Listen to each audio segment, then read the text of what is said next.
대표님 이렇게 소개를 잘 해주시고 좋은 자리 불러주셔서 감사드리고요.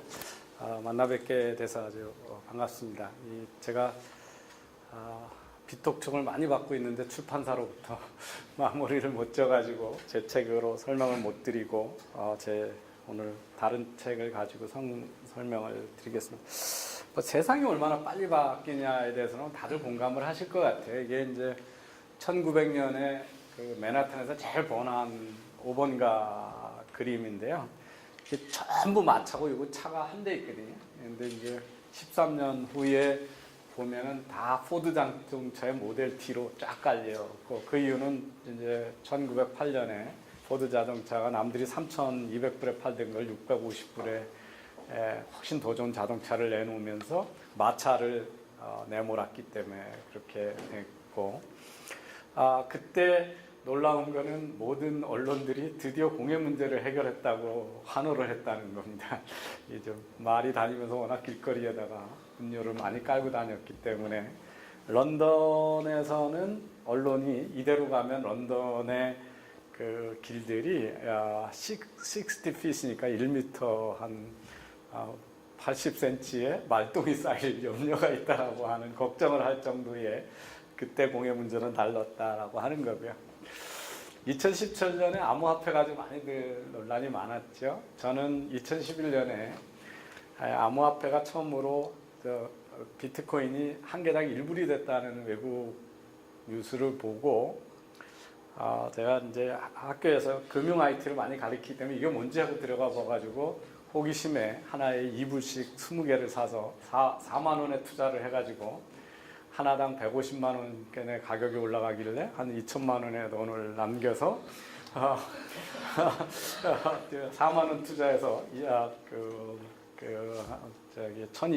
120만 원씩에 팔았으니까 2,400만 원의 수익을 남기고 한 1년 이내에 팔았습니다. 그래놓고 제가 1,200만 원에 팔았는데 시진핑이 들어오더니 부패 척결한다고 그러면서 했더니 그 암호화폐가 비트코인이 중국에서 대화랑이 나는 게 외환 통제를 해서 외국에 돈을 못 가져가게 하니까 이게 이제 외환 통제를 벗어나는 수단이어가지고 중국 사람이 많이 했는데 중국 사람들이 시진핑이 잡아간다고 그러니까 뚝 떨어져가지고 제가 1,200불에 팔았는데 한 250불로 몇 주 만에 떨어졌어요. 그래서 세상에서 제가 가장 운이 좋은 투자자를 알았는데 그걸 안 팔고 2017년 말까지 가지고 있었으면 2억이었었거든요. 4억이 됐었죠. 4억이 될 수 있었던 거였습니다. 그게 세상이 이제 그만큼 많이 바뀐다는 거고요. 우선 우리 사회에 대한 인식이 여기 계신 분하고 저하고 비슷할 것 같은데, 우리는 사실은 1960년대 경제개발한 이래 전 세계에서 볼 수 없는 아주 비상한 성과를 이룬 나라잖아요.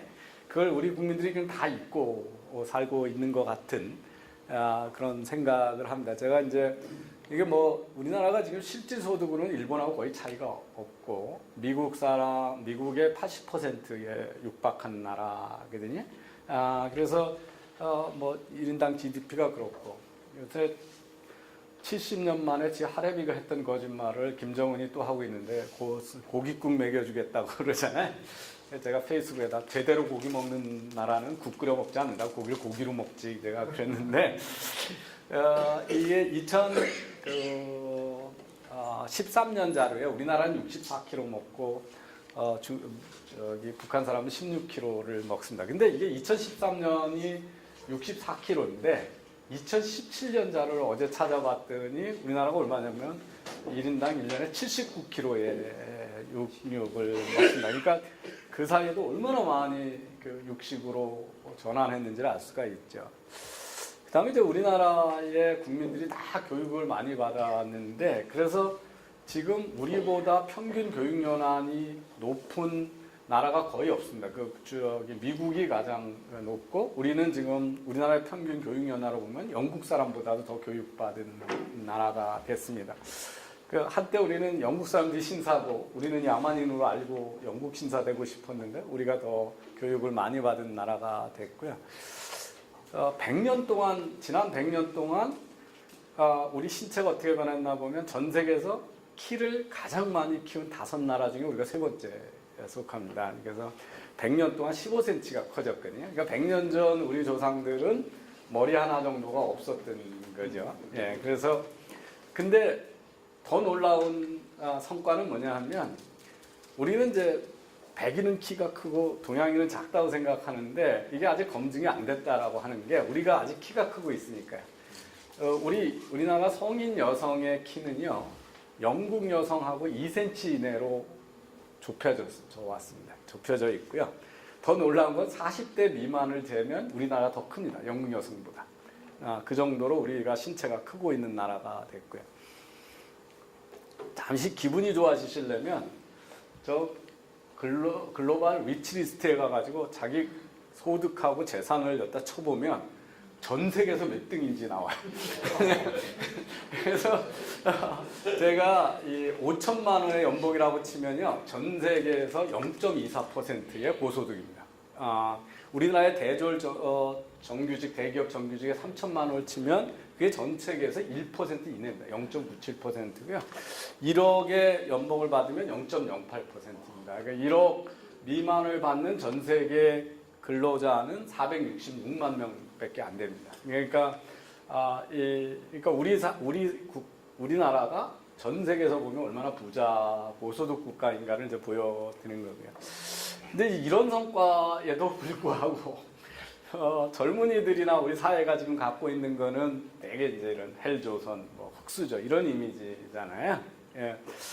근데 이제 제가 우리 사회가 이 분노의 사회고 문제가 있는, 어쩌면 우리 사회를 앞으로 지금까지 끌고 왔던 정신을 잃고 있고 문화적 타락을 하고 있다라고 하는 징후를 오래전부터 느꼈어요. 저는 이제 그 카이스트에서 85년에 석사학위를 마치고 신도리코라고 복사기 만드는 회사에 취업을 해가지고 5년 반을 다녔었는데, 작은 기업을 갖고 그 기업에 오는 사람하고 좀 다르게 내가 그 학력 백그라운드가 있으니까 중책을 많이 맡기셔가지고 젊은 나이에 임원 자리 2개를 이렇게 하다가 갔거든요. 근데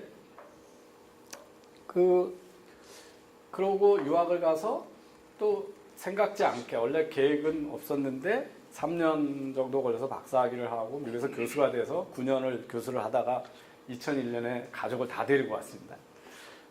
이제 거기 텍사스에서 공부를 하고 애리조나 대학에서 4년 조교수를 하고 4년 만에 테뉴어를 받고 부교수 승진해서 일리노이 대학을 갔습니다. 그래서 2001년에 제가 올 때 거기 9개월, 여름에는 이제 급여를 안 주니까 미국에 9개월 연봉이 20만 불이었는데, 제가 들어간다고 그랬더니 학장이 부르더니 4만 불 올려줄 테니까 그냥 계속 남아있어라. 그래서 그래도 가야 된다 그랬더니 그러면 3년 휴직을 하고 가라. 가서 맘 바뀌면 언제든지 돌아오라. 그래서 그러고 미국이 이제 사람 귀한 줄 아니까요. 그러고 온다고 그랬더니 이제 학장이 저희 과 학과장하고 해가지고 파티를 열어주면서 한국 가면 더 이상 버벅거리는 영어로 강의 안 해도 되고 친구도 있고 가족도 있고 다 얼마나 좋겠냐 그러고 페어웰 파티를 해줬는데, 한국에서 와서 만나는 사람마다 인사하고 나면 왜 들어왔냐고 묻는 거예요, 저한테. 이게 이제 IMF 끝나고 한 4년, 2, 3년 후잖아요. 그래서 이 IMF의 상처가 전혀 극복이 안 됐구나, 이상한 나. 그러니까 내 나라 사람이 살라고 들어왔는데 왜 들어왔냐고 묻는 나라가 이게 어떻게 정상인 나라냐라고 하는 문제의식을 가지고, 제가 이제 학교에 교내 그래도 신임 교수에서도 이상한 나라다, 내 나라에다가 살고 왔는데 왜 들어오냐고 묻냐 이러면서 이제 우리 사회 문제의식을 해서, 지금도 조사해 보면 다시 한국인으로 태어나겠냐 그러면 조사 대상국에서 우리나라가 그런 대답이 제일 낮아요. 그러니까 경제가 망해서 폭삭하고 있는 브라질 사람보다도 응답률이 더 부정적인 나라거든요. 그래서 우리 사회가 IMF로부터 상당히 우울 증세를 갖고 있다. 그래서 저는 이게 집단 우울증이라는 생각이 들더라고요. 근데 아니나 다를까 몇 년 후에 2011년부터 우리나라에서 완전히 유행어가 힐링이 됐어요. 힐링 캠프도 있고. 근데 제가 카이스트 학생들한테 취업 걱정도 안 하는 놈들, 등록금도 안 내는 애들이 툭하면 힐링이라는 거예요. 그래서 제가 화를 냈어요. 그러니까 힐링이라는 말은 치유니까 내가 환자라고 인식을 하는 거잖아요. 환자. 어떻게 애의름 없이 다 환자냐? 국민들이. 이건 말도 안 되는 얘기다. 저희가 어렸을 때 뭐 일본에서 유행한 말이지만 보이스 비 앰비셔스 그래가지고 청년이야 야망을 가져라고 했는데 어떻게 애의름 없이 아니 자기가 무슨 애들이 무슨 처자식 기다리고 먹여 살리느라고 뭐 주말도 없이 밤늦게 일한 것도 아니고 어떻게 해서 젊으나 늙으나 다 힐링이라고 그러냐. 그래서 이거 아프다. 이건 우울증에서 완전히 이제 환자로 간 거거든요. 근데 아니나 다를까 그게 지속되더니 2015년부터 그냥 헬조선이라는 거예요. 대한민국은 이 모든 문제가 내가 잘못된 거 하나도 없다는 거예요. 헬조선. 나라가 잘못돼서 사회가 잘못됐다. 이제 이렇게 되면 인생에서 자기는 싹 빠지는 거예요. 그죠? 모든 잘 안 되는 건 다 사회가 잘못되는 거예요. 근데 이게 우리나라만 나타나는 게 아니라 브렉시트가 만들어지고 트럼프가 대통령이 나고 이런 것들이 전세적으로 나타나는 분노의 시대라고 하는 책이 그 책입니다. 이게 최근의 현상을 설명하려다 보니까 과거에 오래전에 분노 시대가 어떻게 사회에 그 충격을 줬고 그 희생을 치르게 됐고 이런 문제의 심각성을 이건 좌파적인 시각에서 쓴 건데 그렇지만 사회 현상을 설명하는데 이 분노의 시대라고 하는 책이 2015년에 나왔는데 우리가 이걸 인식한 이제 저는 우리 사회처럼 분노의 사회가 지금 없다 이렇게 느끼고 있고요. 그래서 제가 2017년에 우리나라 경제 구조를 봐서 최저임금을 이렇게 올리면 나라 망할 거다. 그래서 제가 그때 국회도 가서 싸우고 뭐 난리를 치면서 페이스북에다가 이렇게 올리면 큰일 난다. 우리나라는 OECD 선진국하고 고용 구조가 너무 다르다. 그러니까 고용의 70%가 50인 이하에 다 몰려 있는데 어떻게 그 최저임금 적용 대상자가 30%가 되는 거를 한꺼번에 올리냐. 자영업자까지 하면.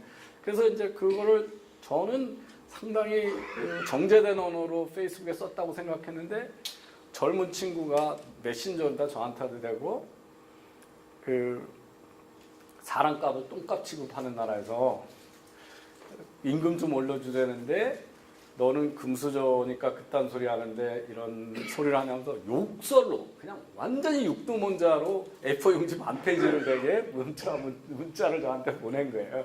그래서 제가 화가 나서 그때 평소에 생각하고 있던 그 우리나라에서 이제 헬조선이라는 거에 대해서 니네가 네 부모들이 어떻게 살았는지 알고 그딴 소리를 하냐. 진짜 사람이 똥값 되는 세상을 살아봤냐. 이제 뭐 그러면서 글을 썼는데 저는 그 일요일 날 오후 4시에 저걸 써놓고 집으로 갔는데 이게 이제 SNS가 무서운 게 몇 시간 만에 공유가 1000건 이상이 일어났어요. 좋아요가 아니라. 그리고 그래서 월요일 아침이 됐는데 신문사에서 4군데서 전화가 왔어요. 저게 공유가 1000건이 일어나면 읽은 사람이 30만이 넘는다는 거예요. 그러고 막 여기저기서 카톡에서 많이 모여서 난리가 나는 거예요. 그래가지고 이제 제일 먼저 전화 왔던 한경에서 크게 보도를 해가지고 뭐 그랬더니 또 한양대 계신 분 법대 교수님이 애들 불쌍하지도 않냐, 너 인정머리 없이 어떻게 그딴 소리를 하냐면서 저한테 시비를 걸어가지고 그랬습니다. 근데 이렇게 되고 나면 분노 다음에 오는 게 뭐냐면 내가 희생양이라고 하는 거예요. 그래서 이 책도 또 바로 그겁니다. 전 세계적으로 특히 미국에서 희생양의 문화가 올라가고 있다는 거죠. 이제 그러면 다 국가가 해줘야 되는 거죠. 나는 희생양이에요. 그러면 서로 자기가 의리라는 걸 자처하는 거예요. 내가 희생을 당했다. 내가 피해자를 당했다. 우리 사회가 지금 그렇잖아요. 중소기업은 대기업이 착취해서 그렇고 직원들은 기업 입주가 착취해서 그렇고 가맹점은 가맹점 사업주가 착취해서 그렇고 뭐 다 착취해. 다 착취고 내가 잘못한 거 하나도 없는 거예요. 그래서 이 빅티무드가 되면 이제 전부 그 자기가 희생양을 자처하는 문화가 된다는 거죠.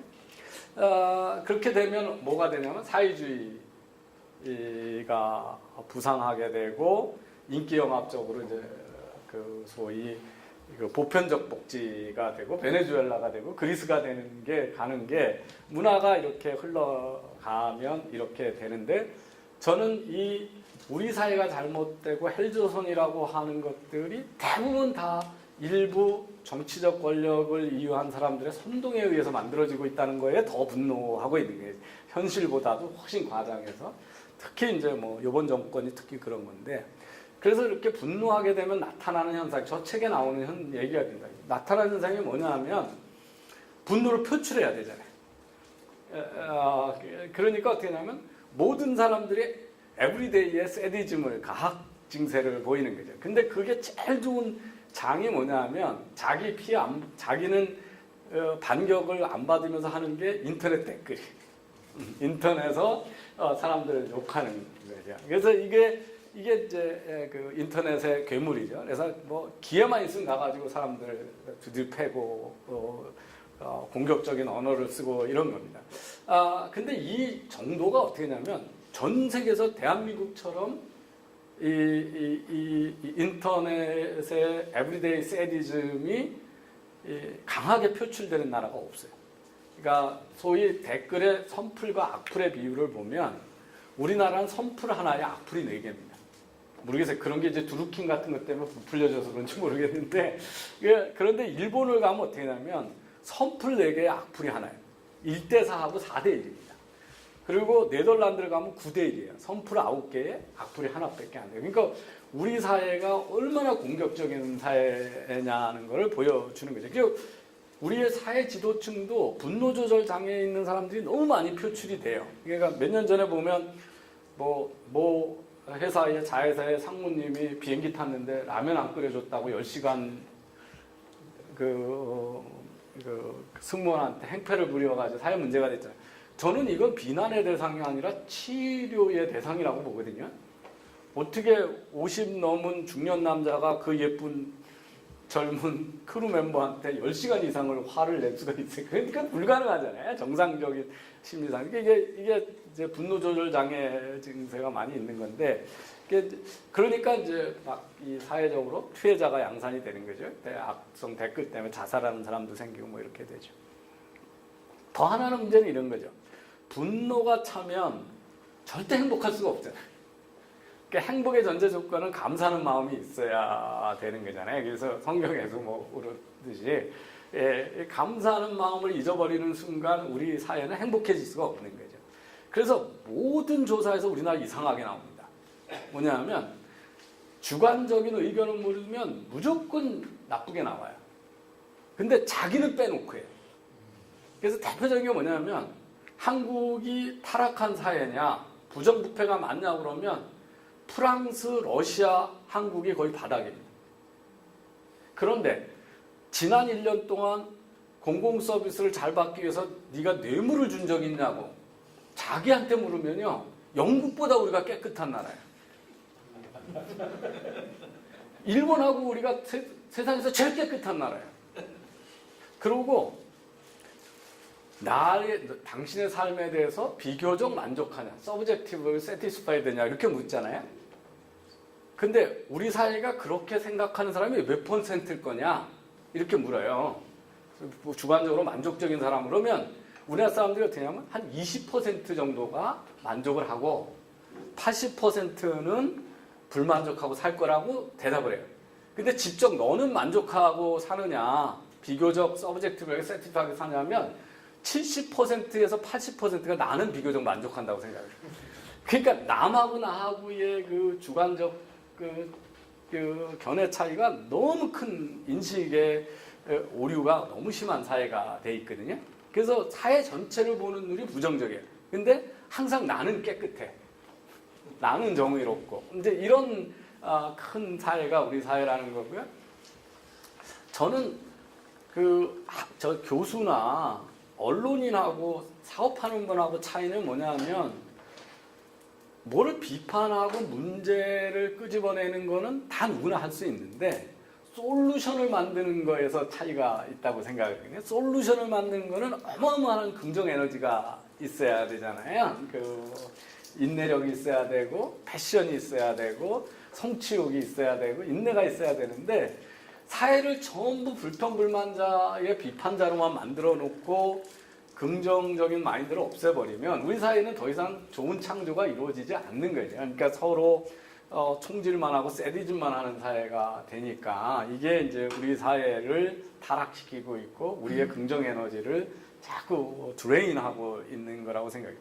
그러니까 인터넷이 처음 나왔을 때 막 젊은 애들이 음악을 다 베껴서 공짜로 쓰잖아요. 그랬더니 음원회사 사장님들은 소리받아 소송하고 냅스터 소송하고 이걸 어떻게 막으려고 막 아우성 쳤는데 하나도 못 막죠. 못 막았는데 진짜는 해법은 스티브 잡스가 아이튠스 만들어가지고 곡 하나씩 아무 때나 다운로드고 돈 쓰게 이게 솔루션이었고 그 사람은 돈을 벌잖아요. 그죠? 그래서 해법을 만든 사람들은 돈을 벌고 그러는데 그러려면 상당히 그 긍정적인 에너지가 있어야 되는 건데 현재 우리 사회가 이렇게 헬조선이라고 하는 데는 저는 물론 타당한 문제의식이 있다고 생각해요. 근데 오늘 아침에도 제가 국회의원들 모아놓고 노동개혁 어떻게 할 거냐고 해서 한 20명하고 토론했는데 장하준, 장하성, 김상조가 했던 거짓말에 그대로 다 속아 있어요.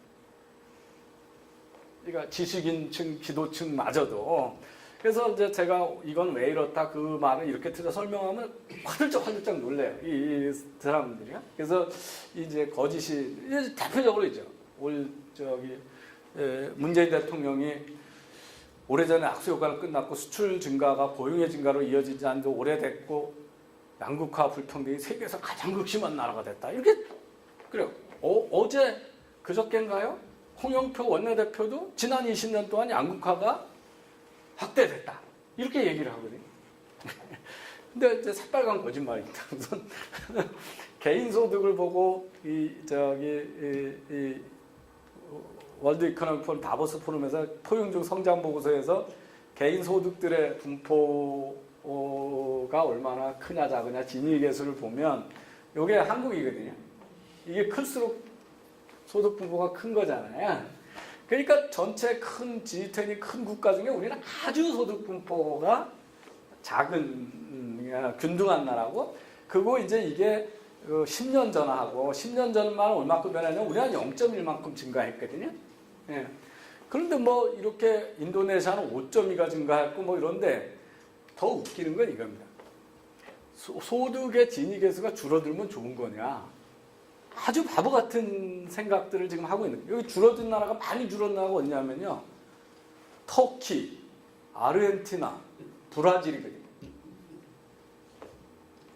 나라 망하면 소득 격차 줄어요. 다 가난해지기 때문에. 그러니까 에그플레이션이 있을 때 브라질이 막 소고기 수출하고 철광석 많이 수출하고 광물 많이 수출하다가 그거 안 돼서 대기업 다 없어지고 그러니까 다시 농사꾼으로 다 갔거든요. 그러면 줄어드는 거예요. 그런데 이제 막 양극화가 돼 있다고요. 그 다음에 제가 어제도 페이스북에 올렸는데 미국 각주를 51개를 주놓고 2018년에 그 각주의 GDP하고 같은 크기, 비슷한 크기의 나라를 그 주에다 박으면 캘리포니아가 영국보다 더 큰 나라예요. 그러니까 캘리포니아는 독립하면 세계 5대 경제 대국이에요. 그다가 그 텍사스가 캐나다보다 큰 나라거든요. 그래서 텍사스는 독립하면 세계 10대 경제 대국이에요. 그 다음에 뉴욕주거든요. 뉴욕주의 크기가 대한민국하고 같아요. 그래서 그 뉴욕주가 독립을 하면 뉴욕주가 세계 11위가 되고 한국이 12위가 됩니다. 그렇게 박으면 51개의 세계의 중요한 나라 51개가 다 들어가잖아요. 그런데 우리가 아직 갈 길이 멀다는 게 이런 겁니다. 뉴욕주에 비해서 우리가 인구가 3배 많거든요. 그죠? 네. 그러니까 우리가 아직 못 사는 거잖아요. 근데 이게 싱가포르하고 우리하고 그 소득 격차를 비교하는 게 말이 되냐는 거예요. 싱가포르하고 서울을 비교하는 건 말이 돼도 그 도시잖아요. 한 도시니까. 근데 싱가포르에는 강원도에서 취나물 뜯어먹고 사는 사람도 제주도에서 성게 잡아먹고 사는 사람도 없잖아요. 산업 자체가 그렇게 있을 수가 없으니까. 그러니까 큰 나라가 되면 산업이 다양하고 그러니까 소득 격차도 다양할 수밖에 없잖아요. 그래서 그리고 그게 좋은 거죠. 왜냐하면 다양한 산업이 있으면 다양한 재질을 가진 사람이 자기가 좋은 직업을 선택할 자유가 있는 거잖아요. 그래서 제가 이거를 인구하고 진위계수를 이렇게 꽂아놓으면 한국이 여기에 속하는데, 우리보다 인구가 많은데 소득 격차가 우리보다 적다라고 나타나는 나라는 독일밖에 없어요. 이게 인구 비로 하면 우리는 인구 대비로 보면 소득 격차가 극히 적은 나라예요. 그리고 이쪽에 우리보다 소득 격차가 적다고 나타나는 나라들이 인구 30만, 100만, 400만, 500만 나라들이에요. 그러니까 인구가 많으면 당연히 다양하게 되잖아요. 근데 이런 것들을 마구 비교를 해요. 그 다음에 이제 개인은 그렇다고 치고, 가계로 보면 이게 OECD 국가 중에 우리나라가 진위계수가 여기에 속해니까 가계소득에서도 당연히 세계 최고의 양극화 아니죠. 그 다음 빈곤율도 보면 이게 노인 빈곤율은 제일 높게 나와요. 그렇지만 아동 빈곤율은 또 OECD 국가에서 가장 낮은 쪽에 속하고 평균 빈곤율은 중간 상위 정도 되거든요. 그 다음에 자산은 어떻게 되냐? 소득 말고 쌓여놓은 자산을 보면요. 자산은 전 세계에서 과거 10년 동안을 보면 우리나라가 한 서너 번째로 분포가 균등한 나라로 나와요. 그러니까 이 어디에도 없는, 그 다음에 이제 우리나라가 자꾸 사람들이 그 나라마다 다 국가를 운영하는 모습이 다른데 자꾸 OECD하고 평균제 가지고 공격을 하거든요. 그 중에 하나가 복지가 적다고 주장을 하는 거예요. 복지 비용 적죠. 우리하고 일본이 적어요. 그런데 그게 왜 적으냐 하면 정부가 세금을 걷어서 정부가 복지 서비스를 제공하는 게 아니에요. 우리하고 일본의 구조가. 그러니까 다른 나라는 의료하고 교육이 다 공공 서비스예요. 그러니까 영국만 해도 의료 종사자의 8%만이 민간 고용이고 92%가 공무원이에요. 그리고 비싸죠. 그런데 그 세금을 하려고 그러니까 복지 비용이 커야 되죠. 우리는 사기업한테 만들어 놓고 가격 통제를 해버리는 거야. 그러니까 의료 가격 통제라니까 정부 예산으로서 의료 비용을 쓸 이유가 없잖아요. 별로 의료보험 자체가 적잖아요. 그럼 의료비용비를 또 누가 내냐? 부자들하고 고용주한테 다 내라고 그래요.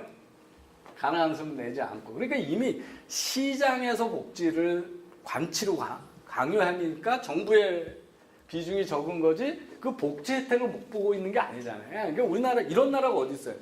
보시면 의료비용비 제일 조금 나는 사람은 17,400원을 내고 소득이 제일 높은 사람이 340만 원을 내요.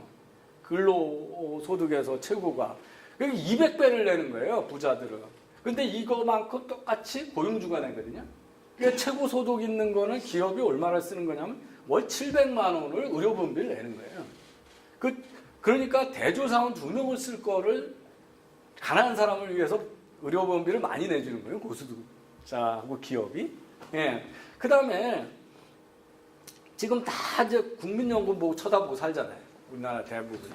근데 국민연금이 어떻게 되냐면 많이 내는 사람은 자기 불입한 거에 1.8배밖에 나중에 못 받아요, 오래 살아도. 근데 가난하고 조금 낸 사람은 자기가 불입한 거에 5배를 돌려받거든요. 4.8배를 받아요. 이것도 부자들이 미래 수입을 대신 내준 거거든요. 근데 이건 복지 예산에 하나도 안 잡히죠. 그렇게 룰을 만들어 놨으니까. 그래서 우리나라의 복지가 잘못되어 있거나 이런 통계들이 다 외국하고 운영하는 방법이 다른 거가 돼 있는데 복지가 안 돼 있다라고 생각을 하는 거죠. 이런 거 있습니다. 어느 나라 통계도 안 나오는 게 뭐냐면 사회적 현물급여에 의한 복지거든요. 사실은 65세 됐다고 지하철을 공짜로 태우는 나라가 전 세계에 대한민국밖에 없거든요. 그러면 그게 누구한테 소득의 이전 효과가 크게 있어요? 가난한 사람하고 부자들하고. 부자들이야 자기 차 몰고 다니죠. 근데 가난한 사람이 이걸로 아무 데나 다 다니잖아요.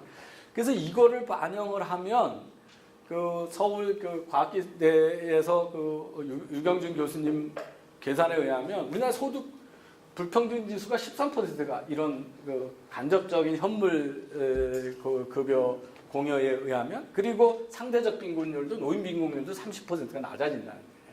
그러니까 이걸 서로 비교하기 어렵고요.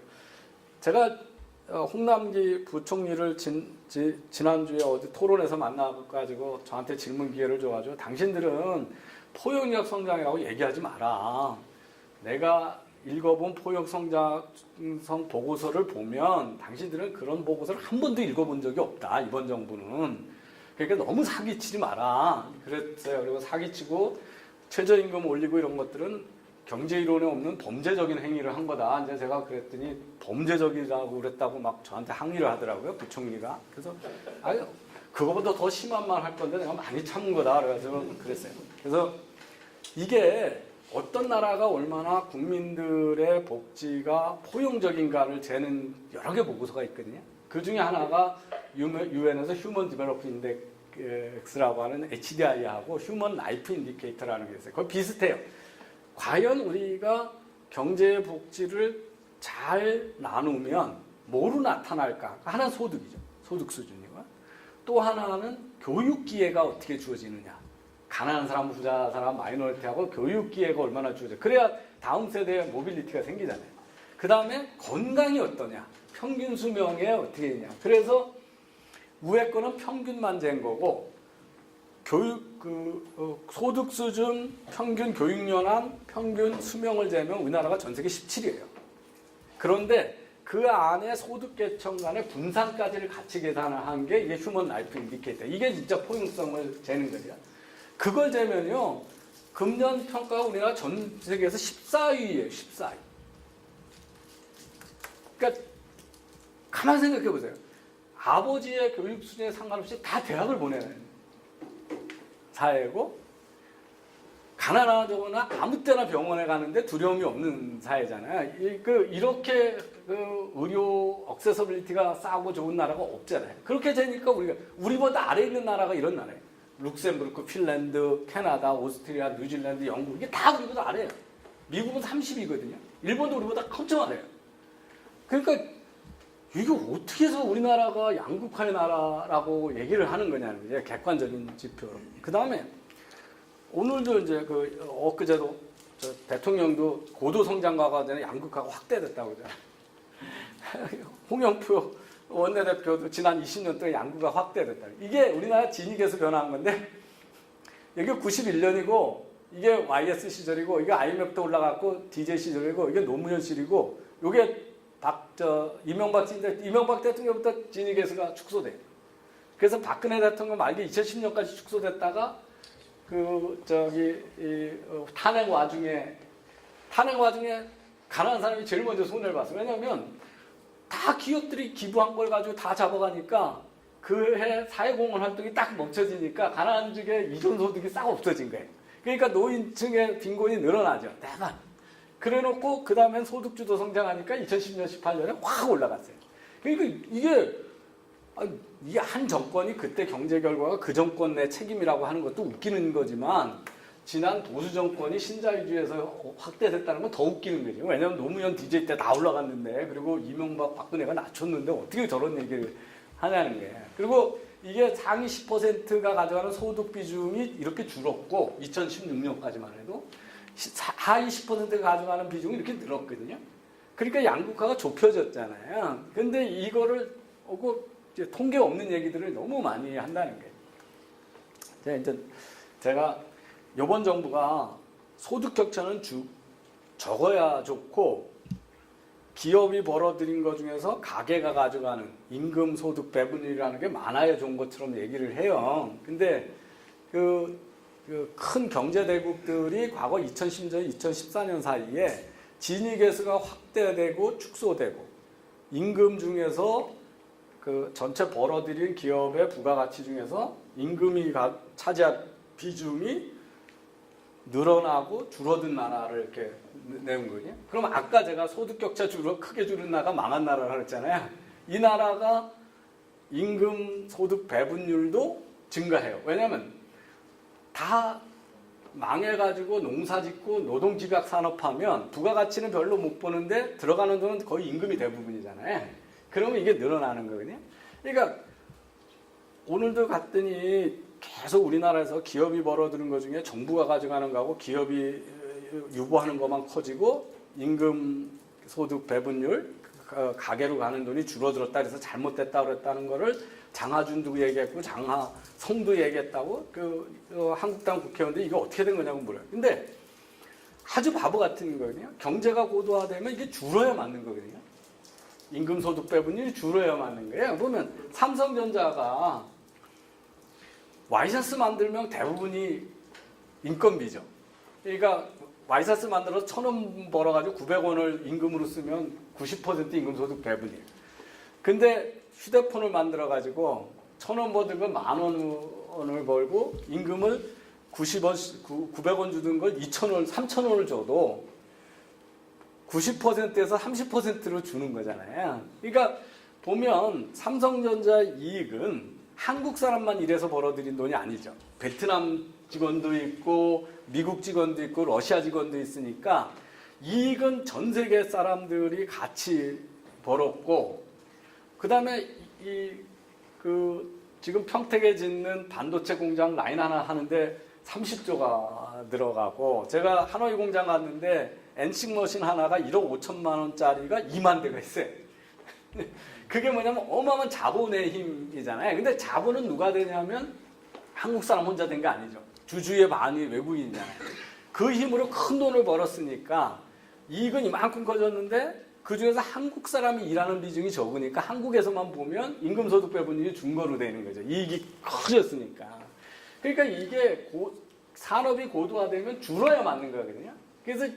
그래서 제가 아니 노동소득 배분율만 높이려면 다 망해가지고 농사 지으면 돼요. 아니면 옛날처럼 다시 노동집약 산업이 되면 되는 거예요. 그러니까 정말 기업이 뭔지 경영이 뭔지 그 통계를 읽을 재주도 없는 사람들이 어마어마한 선동을 하고 있는 거예요.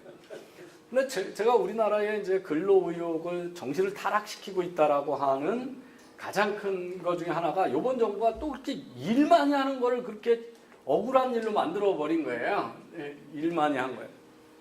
근데 기준이 뭐냐면 OECD에서 연평균 근로자당 근로시간 그게 우리는 2,100시간이 넘는데 북구 유럽은 1,400시간이라는 거예요. 그래서 멕시코 다음으로 우리가 제일 많다 이거거든요. 근데 이게 총 근로시간을 총 근로자로 나누는 거니까 근로자 중에 파트타임 근로자가 많아지면 평균이 낮아져요. 그러니까 제가 이제 이거 뭐냐면 이걸 가지고 일을 많이 한다고 이 평균의 함정인데 2명이 일을 하는데 한 사람은 실업자의 노동에 참여 안 해요. 한 사람만 8시간 일을 해요. 그러면 일평균 노동시간은 8시간이죠. 한 명이 8시간을 일을 했으니까. 근데 경기가 좋아져가지고 이 사람이 파트타임으로 2시간을 일을 해요. 그러면 총 그 국가에 일하는 시간은 10시간이 됐고 2명이 일을 했으니까 평균은 5시간이 됐잖아요. 그러면 그 문재인 대통령의 계산법에 의하면 두 번째가 앞에 거보다 근로를 20-30% 덜 하는 사회예요. 이거 말도 안 되는 계산법이잖아요. 그죠? 그러니까 유럽이 낮아진 거는 여성의 경제 참여를 많이 높이고 경제 노동 유연성을 도입하다 보니까 놀고 있는 사람이 없는 거예요. 이 사회에. 특히 우리하고 차이가 뭐냐면 선진국은 다 고등학생들이 경제 활동에 참여해요. 아르바이트 다 하거든요. 중고등학생 15세 넘으면 왜 OECD에서 15세를 경제활동 인구로 잡겠어요? 그 사회가 하잖아요. 그러니까 근데 우리나라는 15세에서부터 19세는 경제활동 인구가 아니에요. 고등학교 때 아르바이트 시키는 사람 얼마나 있어요? 통계를 봐도 그때 인구의 6%밖에 일을 안 해요. 우리나라는. 그러니까 우리 사회가 그리고 이제 군인들 빠지죠. 그리고 파트타임 고용이나 파견직 이런 것들을 워낙 했고 일요일 날 일 시키면 2배 줘야 되니까. 그러니까 그런 파트타임 유연교육이 없으니까 이제 정규직이 풀타임이 많고 파트타임이 적으니까 평균이 낮은 거로 나온 거니. 이게 이제 황당하고요. 이게 어떤지 일을 많이 하냐면 1시간 벌어서 벌어들일 생산성이 낮으면 일을 많이 해야 먹고 살 거 아니에요. 그러니까 이게 노동시간이고 이거 국가별 국민소득인데 보시면 그냥 이렇게 돼요. 선이. 그죠? 그러니까 생산성이 높은 나라는 적게 일해도 제가 신도르크 다닐 때 첫 해 입사해가지고 저 크리스마스 하루 놀았어요. 토요일 날 오전 근무였는데 사실상 오후까지 근무 다 하고 저는 경험도 없는데 관리자로 막 승진시키니까 일요일 날 가서 일하느라고 한 번도 쉬어본 적이 없어요. 근데 우리가 주 5일 근무한 적은 얼마나 됐다고. 그래서 생산성이 높아지니까 주 5일 근무하고도 지금 피곤하다고 그러지. 옛날에는 토요일에도 다 근무했는데. 그러니까 거기에서 이 추세선부터 우리가 조금 일을 많이 하는 편에 속해요. 그런데 훨씬 우리보다 일 많이 하는 건 홍콩하고 싱가포르예요. 소득이 월등히 높은데 우리보다 일을 많이 하거든요. 평균 시간으로 보면. 그 다음에 룩셈부르크는 워낙 잘 사는데 이렇게 일하니까 여기도 추세선은 많이 벗어난 시간이잖아요. 근데 미국이 왜 잘 사냐면 미국도 소득 수준에 비해서 일하는 시간이 많은 나라거든요. 그런데 이게 보면 추세선에서 크게 벗어난 게 아니에요. 대한민국이. 이걸 1시간 그 다음에 이게 유럽이 주당 몇 시간을 일했냐. 우리가 지금 2000시간이라는 게 주당 40시간입니다. 그러니까 하루에 8시간씩 하는 거예요. 그게 우리나라 지금 평균이거든요. 그럼 국민 전체가 주당 40시간 일하는 게 너무 많이 하는 거예요. 하루에 8시간 하는 게. 그러니까 안 따져본 거예요. 그냥 유럽보다 큰 숫자가 나왔다는. 근데 유럽도 못 사던 산업혁명 초기에는 주당 80시간을 일했어요. 그러다가 이게 점점 경제성이 오르니까 지금 2000년도, 북구유럽의 2000년도의 노동시간이 지금 2016년에 우리나라 노동시간이에요. 2000시간. 그런데 이 나라가 3만 불 들어간 게 언제예요? 스위스는 1987년이에요. 우리보다 31년이 앞선 나라거든요. 20, 30년 전에 갔으니까 우리보다 소득이 워낙 높은 나라고 생산성이 높으니까 적게 일해도 먹고 사는데 우리는 소득 수준을 30년 뒤졌는데 OECD 들어갔으니까 근로시간을 갖춰야 된다 그러면 다 가난하게 사는 수밖에 없어요. 시간당 벌어들일 수 있는 생산성이 낮은 나라인데 어떻게 일을 똑같이 하고 똑같이 먹고 살 수 있어요. 이건 말도 안 되는 온 국민이 가난하게 살자는 얘기인데 이런 제가 신앙도 없는데 성경을 자꾸 교회에서 요새 저보고 보수적인 목사님들이 교회 와서 강의를 해달라는 데가 가끔 있어가지고 가가지고 고객 감동 경영을 하느라고 제가 맞춤 경영을 일하기 싫은 사람 먹지도 말라고 그랬잖아요. 근데 이제 이게 프로테스탄트가 이걸 중시해서 시장 경제에 근로 윤리를 높였기 때문에 부유한 국가들이 된 건데 자꾸 이게 일 많이 하는 게 무슨 억울하고 잘못한 것처럼 하는 게 아주 큰 거고요. 재벌 비난에 대해서는 제가 넘어가겠습니다.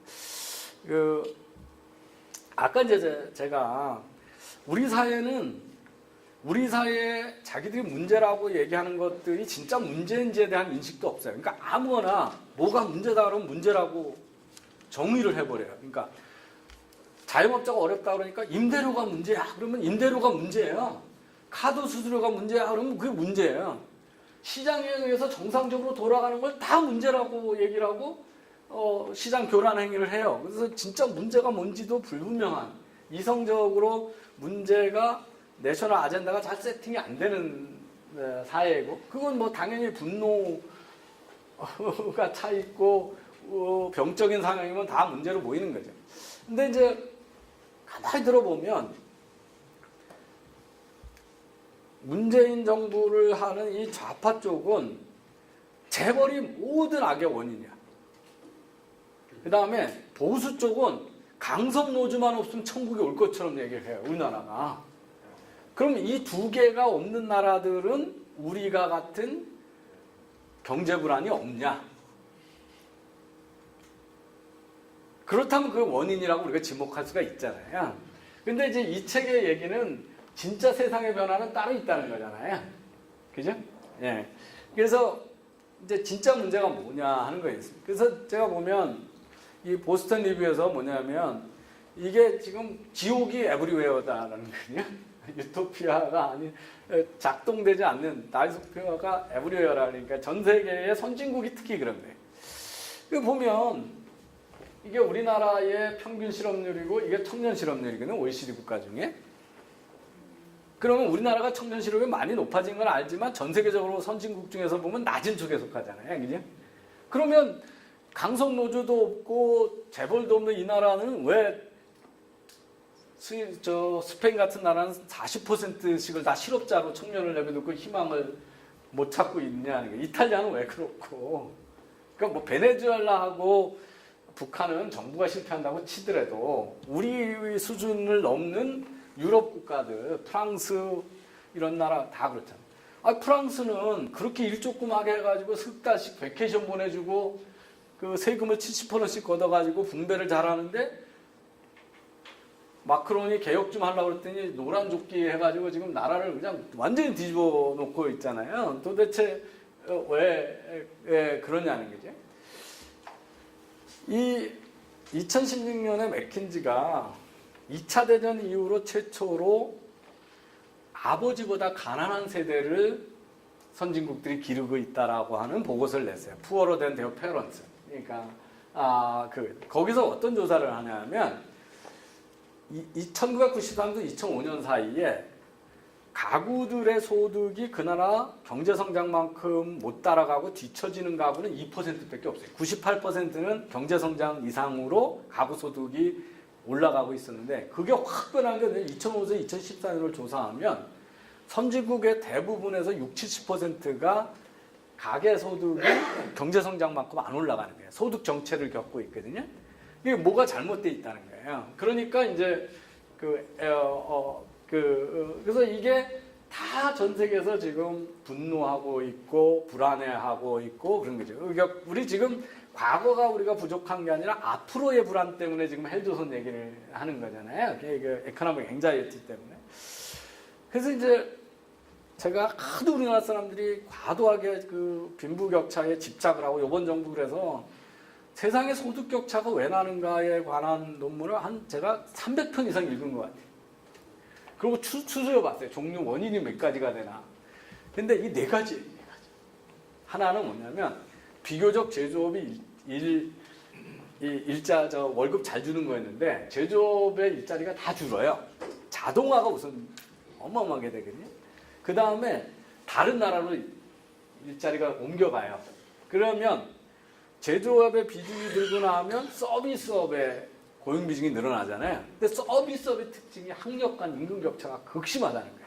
그러니까 뭐냐면 사자 들어가는 거, 의사, 변호사 이런 것들은 되게 라이선스고 인원도 지네가 통제하고 정치적 영향력도 크니까 지대 추구도 하고, 그리고 아주 뛰어난 사람만 할 수 있어요. 워낙 지식 집약 산업이니까.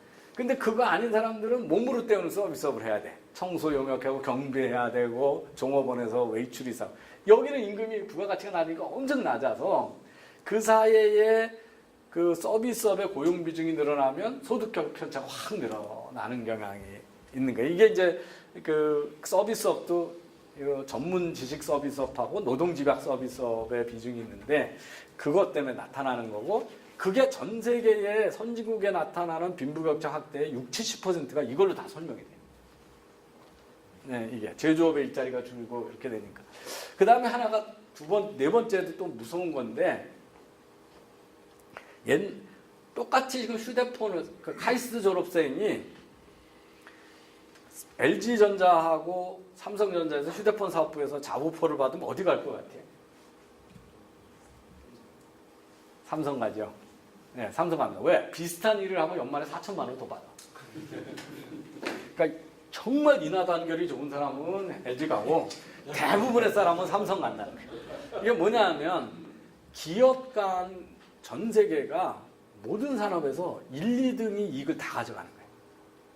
그리고 나머지 하고, 그래서 옛날에는 소득 격차가 within firm, 사장님이 얼마 가져가고 부장님이 얼마 가져가고 직원이 얼마 가져가는 데서 소득 격차가 났는데, 요즘은 between firms, 어디 구글 들어갔느냐 페이스북 들어갔냐 그냥 작은 기업에 들어갔냐에 따라서 너무 많이 나서 그 기업 간 이익 격차가 개인 간 소득 격차로 그대로 반영이 돼서 그 경제가 슈퍼스타 경제가 되고 있다라고 하는 게 최근에 나타났습니다.